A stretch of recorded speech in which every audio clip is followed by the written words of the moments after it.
вау, сенен қандай аромат шығып тұр дегенді естігіңіз келсе, мына ережелер бойынша үстіңізге әтірді себіңіз.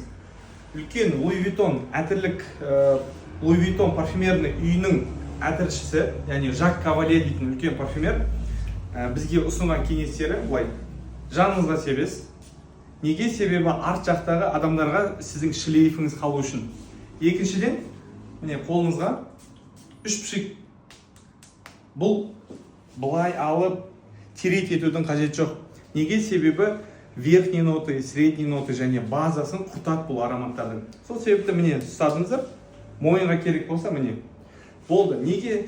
Мынау арттағы адамдарға шлейф қалдырады. Ал мынау бұл иіс сізге келіп отырады. Сіз жүрген кезде қолыңыз алға және артқа движениеда болған себепті бұл иістер сізге келіп отырады. Және тағы да осындай жақсы ақпараттарды немесе пайдалы ақпараттарды білу үшін біздің инстаграмымызға тіркеліңіздер, лайк басып, комментарий жазыңыздар.